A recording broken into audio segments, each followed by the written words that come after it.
रामपाल काफी देर से अपने घर के अंदर अपनी पत्नी के साथ बैठा गहरी सोच में डूबा हुआ था।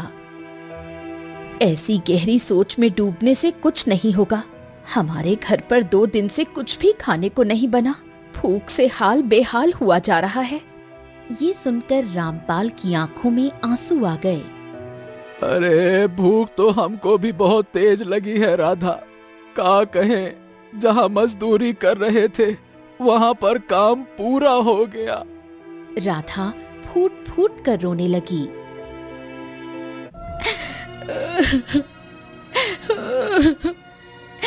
भाग्य के खेल भी क्या निराले होते हैं।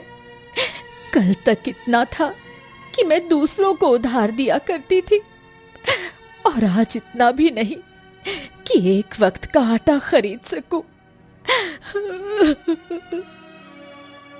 हाँ, अब तुम उदास मत हो, हम कहीं से उधार लेकर आते हैं राधा।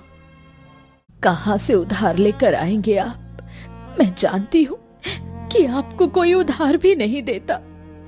अरे हम अपने छोटे भाई की हवेली में जा रहे हैं। हम मोहन से ही कुछ उम्मीद है, वही कुछ मदद करेगा। हाँ हाँ जाइए।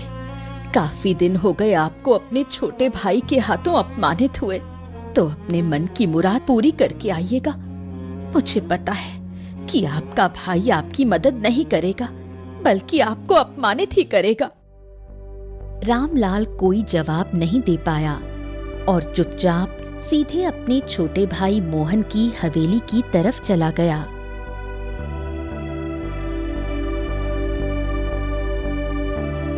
मोहन गांव में सबसे अधिक धनवान व्यापारी था। रामलाल को अपनी हवेली में देखकर मोहन और उसकी पत्नी गंगा दोनों बुरी तरह से चौंक गए। आइए आइए, स्वागत है, आइए पधारिए। वाह वाह वाह वाह, क्या बात है भैया, आज हवेली का रास्ता कैसे भूल गए? मोहन, ए छोटे भाई, तुम तो जानते हो कि हमारी स्थिति इस समय कितनी ज्यादा खराब है। हमारे घर पर 2 दिन से चूल्हा नहीं जला। देखो, हम पर दया करो और हमें इतना धन दे दो कि बाजार से कुछ अनाज खरीद कर अपने घर ले जाएं। ये सुनकर रामलाल का छोटा भाई मोहन हंसने लगा और रामलाल का मजाक उड़ाते हुए बोला। किस्मत का खेल है बड़ा निराला, बड़ा भाई छोटे भाई के घर भीख मांगने आला आला आला। ओ भैया, जब पिताजी ने हम दोनों भाइयों का बंटवारा किया था तब आधी आधी संपत्ति हम दोनों को दी थी, और देखिए मैंने अपने पिता की संपत्ति का इस्तेमाल करके उसको दुगना तिगुना बना दिया, और आपने अपनी सारी संपत्ति को बर्बाद कर दिया। कुछ याद है कि आपको पिताजी ने बंटवारे के दौरान क्या क्या दिया था? रामलाल पुराने दिनों की याद में खो गया। धर्मपाल चारपाई पर लेटे हुए थे और उनके दोनों बेटे रामपाल और मोहन उनके पास थे। मेरे बच्चों, लगता है कि मेरा अंतिम समय आ गया है। मैं चाहता हूँ कि अब संपत्ति का आधा आधा बंटवारा कर लिया जाए। मैंने तुम्हें यहाँ पर इसीलिए बुलाया है ताकि मैं तुम्हें बता सकूं कि मैं अपने किस बेटे को क्या क्या देना चाहता हूँ। ये सुनकर रामपाल फूट फूट कर रोने लगा। पिताजी आपको कुछ नहीं होगा। मुझे विश्वास है कि आप 100 वर्ष से ज्यादा जिएंगे। कुछ नहीं होगा पिताजी। धर्मपाल धीमी मुस्कुराहट के साथ अपने बड़े पुत्र रामलाल की ओर देखकर बोले। बेटा, ये संसार का नियम है, जो आया है वो जाएगा। अब मेरी बात ध्यान से सुनो। गांव में जो हमारा 20 बीघा खेत है वो मैं तुम्हें देता हूँ। इतना कहकर धर्मपाल मोहन की ओर देखने लगे। और बेटा मोहन, जो हमारे तालाब के किनारे 20 बीघा खेत पड़ा है वो मैं तुम्हें देता हूँ। मेरी 10 और 10 बैल, इनमें से आधा आधा तुम दोनों भाइयों को देता। इतना कहकर धर्मपाल को जोर से खांसी उठी। पिताजी, मैं अभी वैद्य को बुला कर लाता हूँ। रुकिए रुकिए। नहीं नहीं बेटा, मेरी पूरी बात सुन लो। एक बहुत ही महत्वपूर्ण चीज है जो मैं केवल तुझे।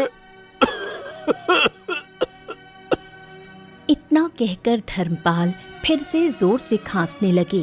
रामपाल अपने पिता की हालत देख नहीं सका और दौड़कर वैद्य के पास चला गया।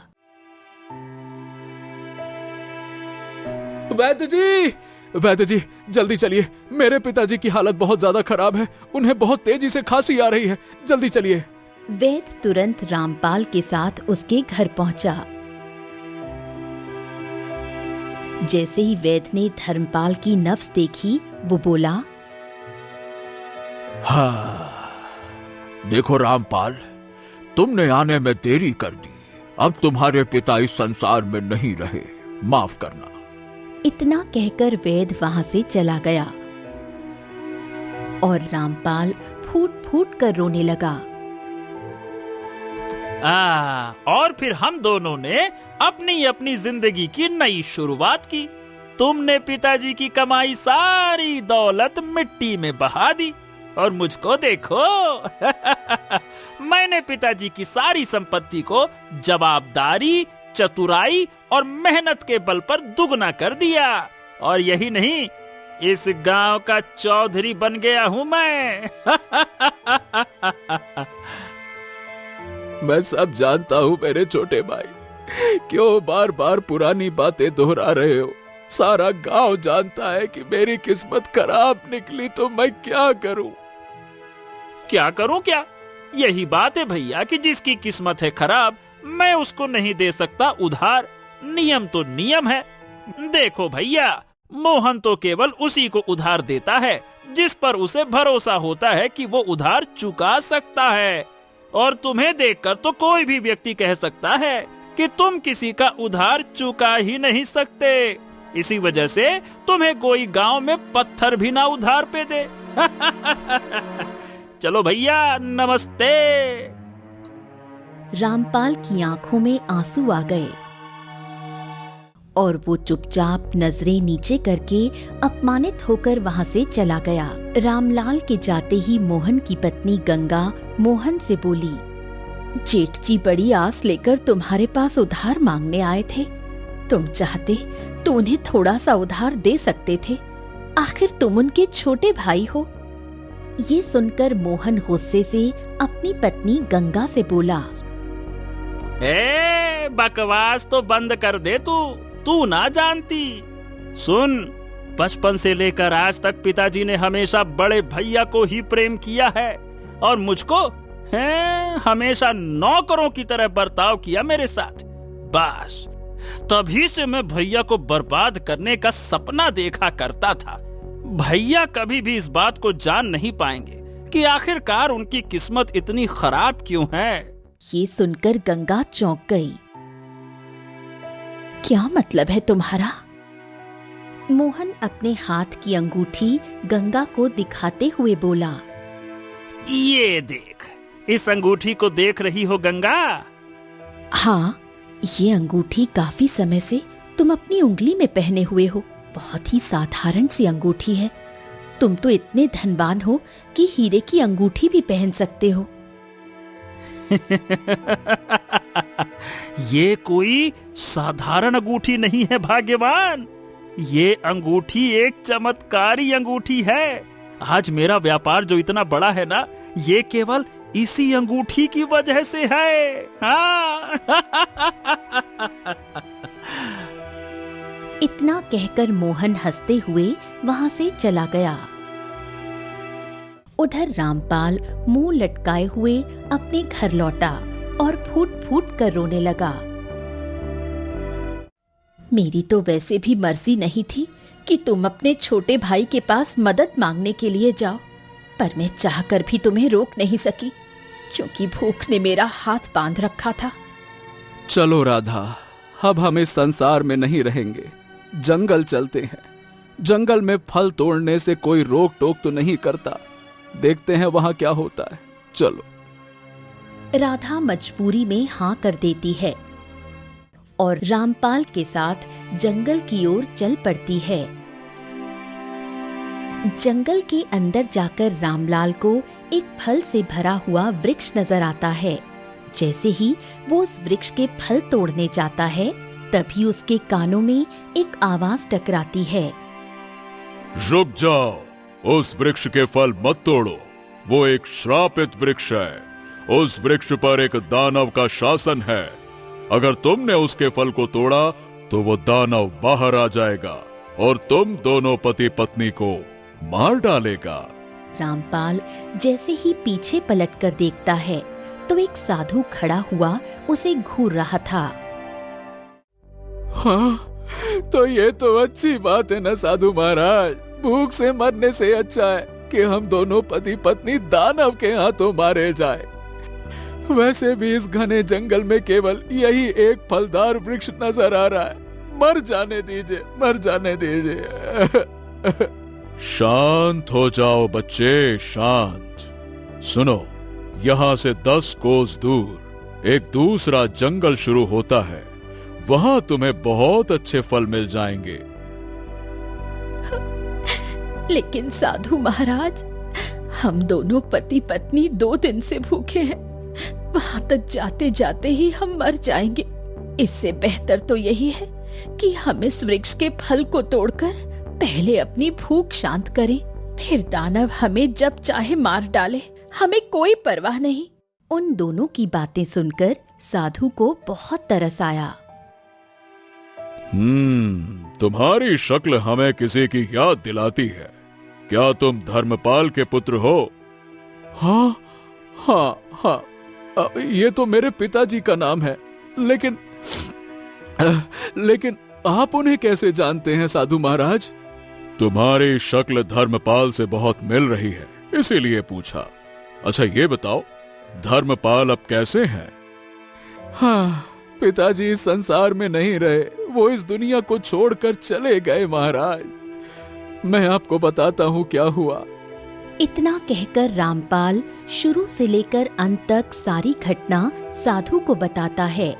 ये सुनकर साधु चौंक गया और अपनी आंखें बंद कर ली।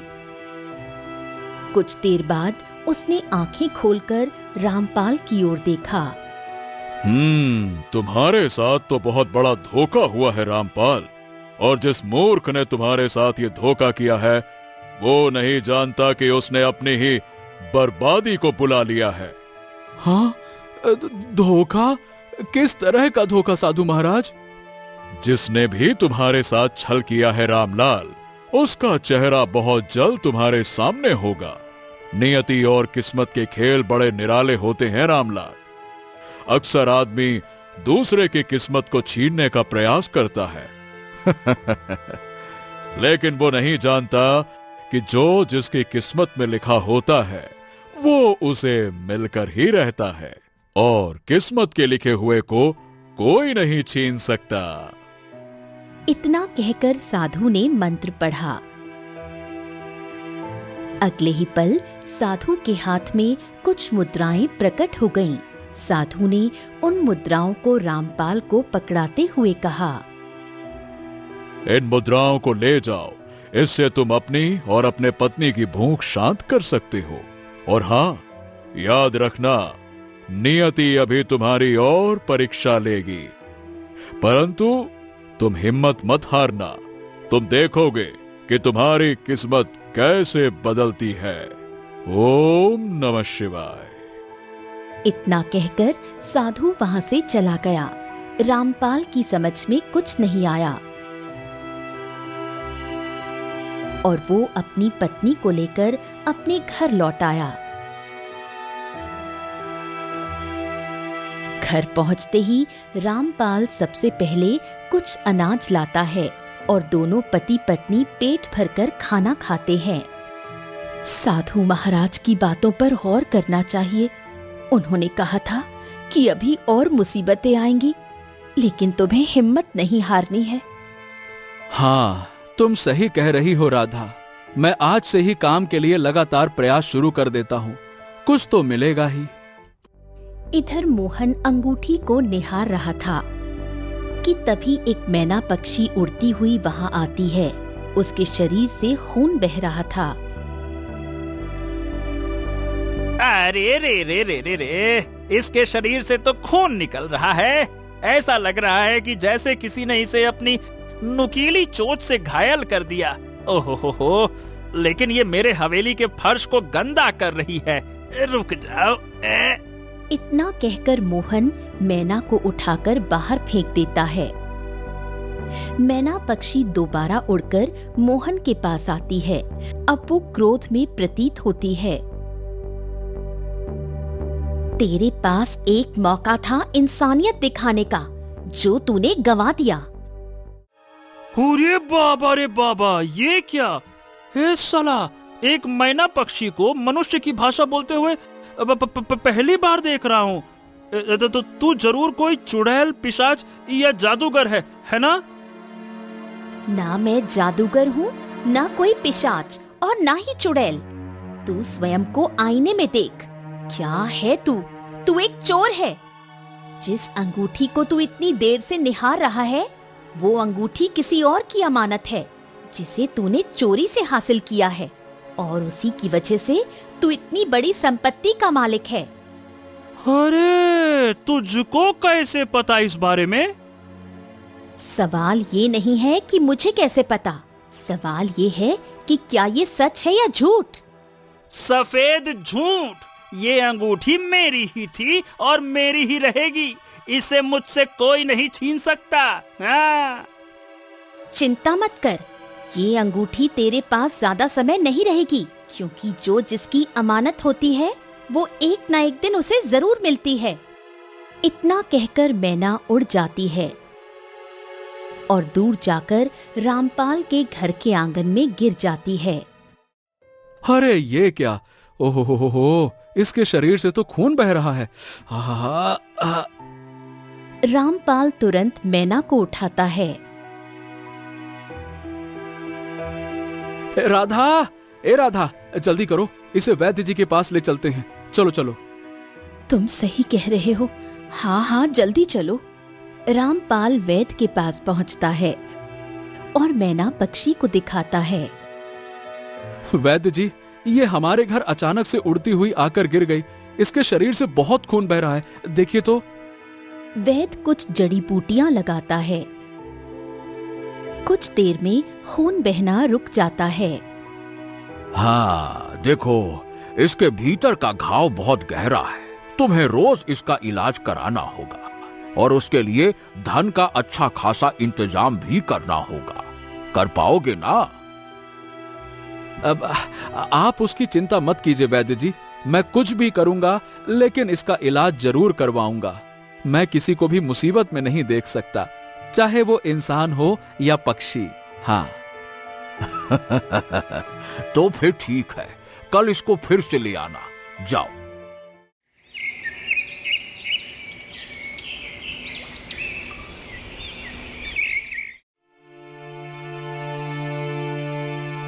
ए राधा, सुनो, मैं मुखिया जी के घर जा रहा हूं।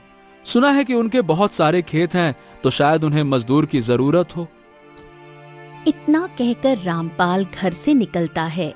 वो सीधा मुखिया जी के खेत में पहुंचता है। वहां पहले से मोहन मौजूद था।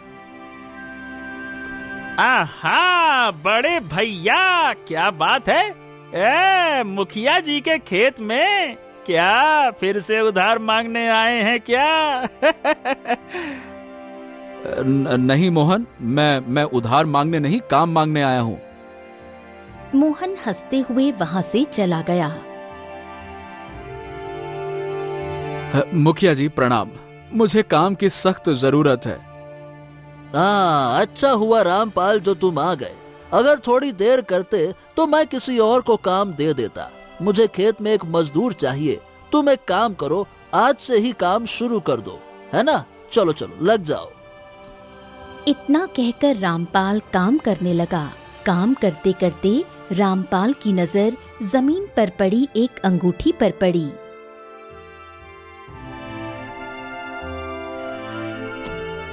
ये क्या है? इसमें तो कोई पत्थर जड़ा हुआ है। पता नहीं किसकी अंगूठी होगी। मुखिया जी तो इतनी घटिया अंगूठी पहनेंगे नहीं, और ना ही मोहन। चलो इसे मैं ही रख लेता हूँ। इतना कहकर रामपाल अंगूठी पहन लेता है। रामपाल अंगूठी लेकर घर आता है और सारी बात राधा को बताता है। ए राधा, ये मैना पक्षी तो हमारे घर के लिए बहुत शुभ निकली।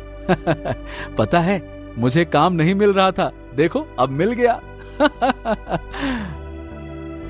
ये तो बहुत अच्छा हुआ। तभी मैना पक्षी इंसानी आवाज में बोली, ये तुम्हारी एक छोटी सी परीक्षा थी जिसे तुमने पास कर लिया। रामपाल और राधा दोनों चौंक गए। अब तुम कौन हो और तुम ऐसे इंसानी आवाज में कैसे बोल रही हो? इसका रहस्य बहुत जल्द तुम्हें पता चल जाएगा। अगर तुम मुझे वैद्य के पास ना ले जाते तो तुम ये परीक्षा पास नहीं कर पाते। अब तुम्हारी किस्मत बहुत जल्द बदलने वाली है। तुम्हारे बुरे दिन समाप्त हुए। मैना पक्षी ने इतना कहा ही था कि तभी वहाँ गांव का मुखिया आ पहुँचा और रामपाल की ओर देखकर बोला, रामपाल, भाई रामपाल, देखो मैं तुम्हारे पास एक बहुत खास काम से आया था। क्या बात है मुखिया जी, कहिए। दरअसल बात यह है कि कई दिनों से मेरा मन इस संसार में लग नहीं रहा था। क्या है कि मेरी कोई संतान भी नहीं है, ये तो तुम जानते हो। ढेर सारी संपत्ति पड़ी है और मेरी पत्नी और मैं अब अपना सारा जीवन भक्ति में लगाना चाहते हैं। इसीलिए मैं और मेरी पत्नी हमेशा के लिए ये गांव छोड़कर तीर्थ के लिए जा रहे हैं। हम दोनों काफी परेशान थे कि हमारे जाने के बाद हमारी संपत्ति का क्या होगा। देखो रामपाल, इस संपत्ति के लिए तुम मुझे सबसे योग्य दिखाई दिए। इसीलिए जिस खेत में आज तुम मजदूरी कर रहे थे, वो खेत और मेरी सारी संपत्ति के मालिक अब तुम हो। मैं अपनी सारी संपत्ति तुम्हारे नाम करता हूँ। इतना कहकर मुखिया ने एक कागज का टुकड़ा रामपाल को पकड़ाया और वहाँ से चला गया। हाँ, ये तो चमत्कार हो गया। ये कैसे हो सकता है? ये सब कुछ इस अंगूठी की वजह से हुआ है। अभी कुछ दिन और देखो, इस अंगूठी के और भी रहस्य तुम्हारे सामने खुलकर आ जाएंगे। इधर दूसरी ओर मोहन अपनी हवेली में था कि तभी एक व्यक्ति वहां आया।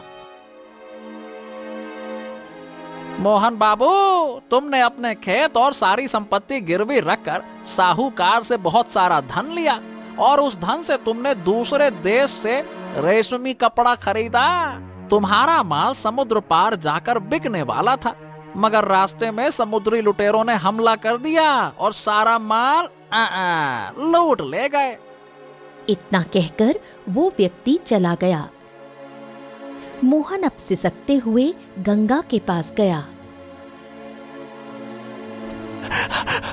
गंगा, गंगा, मैं बर्बाद हो गया। मैं बर्बाद हो गया। गंगा, क्या हुआ? आप इतने डरे हुए क्यों हो? मोहन ने सारी घटना अपनी पत्नी गंगा को बताई। सब कुछ तुम्हारी वजह से हुआ है। तुमसे कितनी बार कहा था कि अपने बड़े भाई का अपमान मत करो। देखा, किस्मत का खेल कितना निराला होता है। आज ही मुझे पता चला कि मुखिया ने अपनी सारी संपत्ति तुम्हारे बड़े भाई रामपाल के नाम कर दी और वो रातों रात अमीर हो गए और तुम बैठे बैठे कंगाल हो गए। ये सुनकर मोहन चौंक गया। तभी उसकी नजर अपनी उंगली पर पड़ी। अरे मेरी अंगूठी कहाँ है? मेरी अंगूठी कहाँ है गंगा? मुझे क्या पता। मोहन गहरी सोच में डूब गया। हाँ, मुझे याद आ गया। मैं कुछ दिन पहले मुखिया के खेत में गया था, जहाँ पर बड़े भैया भी आए हुए थे। जरूर मेरी अंगूठी वहीं पर गिर गई और भैया ने उसे पहन लिया। अरे राम राम राम राम राम राम राम, मेरी किस्मत बदल गई और भैया की किस्मत चमक गई। चलो चलो गंगा, मेरे साथ चलो, जल्दी से चलो बड़े भैया के घर पर चलो। मोहन तुरंत अपनी पत्नी गंगा को लेकर रामपाल के घर गया।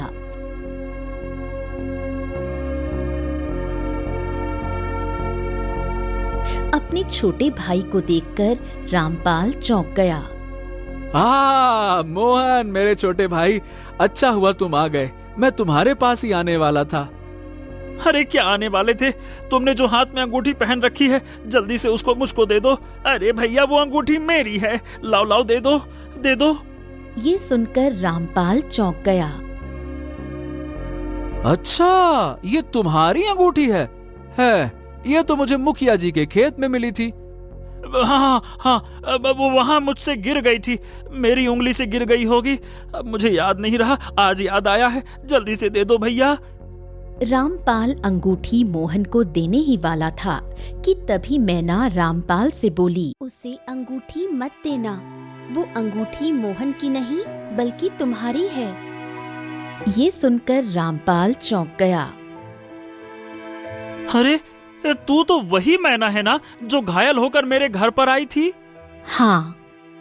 इतना कहकर मैना रंग बिरंगी किरणों से एक साधु में परिवर्तित हो गई।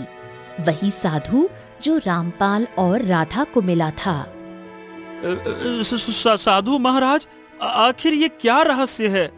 मुझसे कुछ नहीं छुपा सकते मोहन। चलो, अब सच सच बताओ, ये अंगूठी तुम्हारी है या रामपाल की? मोहन नजरें नीचे झुकाकर बोला, भैया की। मेरी? परंतु ये अंगूठी पहली बार खेत में देखी थी मैंने महाराज।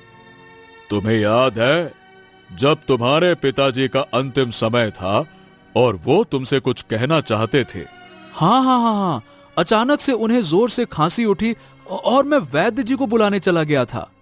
दरअसल वो तुमसे ये कहना चाहते थे कि उनके पास एक अंगूठी है, यही अंगूठी जो तुम्हारी उंगली में है, और वो अंगूठी केवल तुम्हारे हिस्से की है। मगर तुम तो पहले ही उठकर चले गए। तुम्हारे जाने के बाद तुम्हारे छोटे भाई मोहन ने अपने पिता से पूछा कि वो क्या कहना चाहते थे, तो तुम्हारे पिता धर्मपाल जानते थे कि वो ज्यादा देर जीवित नहीं रहेंगे, इसीलिए उन्होंने ये अंगूठी मोहन को दे दी और कहा कि ये चमत्कारी अंगूठी है, इसे पहनने वाला कभी भी गरीब नहीं रहेगा और हमेशा व्यापार में तरक्की करेगा। इस अंगूठी को अपने बड़े भाई को दे देना। बस इतना कहकर वो स्वर्ग सिधार गए, मगर मोहन ने इस अंगूठी के बारे में तुम्हें कभी नहीं बताया। क्या बात कर रहे हैं महाराज? क्या मोहन, ये सच है? हाँ भैया, ये सच है, क्योंकि पिताजी ने मेरे साथ बेईमानी की थी। जब सब कुछ आधा आधा बांटा गया था, तो फिर ये अंगूठी केवल तुम्हारे हिस्से में क्यों? मैं बताता हूं। जब तुम्हारे पिता धर्मपाल एक साधारण इंसान था और रामपाल केवल 5 वर्ष का था, किसी काम के सिलसिले में वो जंगल की तरफ गया था। उसी समय मैं तपस्या कर रहा था। तपस्या करने के दौरान हमें बहुत तेज से प्यास लगी। मैं पानी की तलाश में इधर उधर भटकने लगा, लेकिन तभी नन्हा रामपाल अपने हाथ से कलश लेकर तालाब का पानी लेकर मेरे पास आया और उसने मुझे पानी पिलाया। मैं बहुत प्रसन्न हुआ और केवल रामपाल की वजह से तुम्हारे पिता धर्मपाल को मैंने ये अंगूठी भेंट की थी और उससे कहा भी था कि बड़े होने के बाद ये अंगूठी रामपाल को ही देना। ये अंगूठी जिसकी भी उंगली में रहेगी वो हमेशा किस्मत का धनी रहेगा।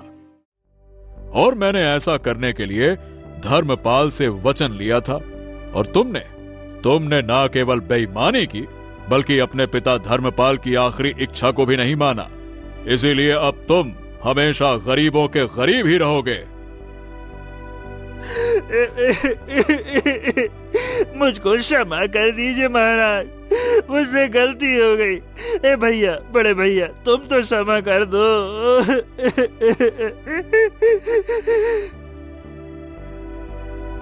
रामपाल को मोहन पर तरस आ गया।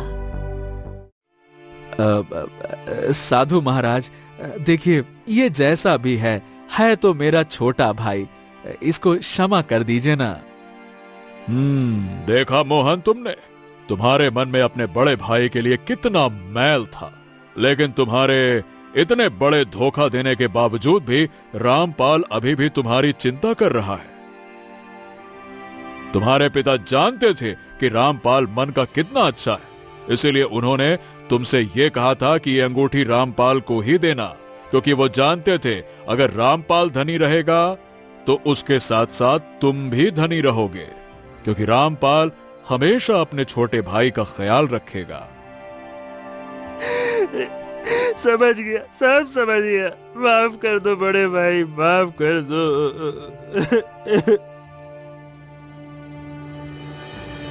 रामपाल मोहन को गले लगा लेता है।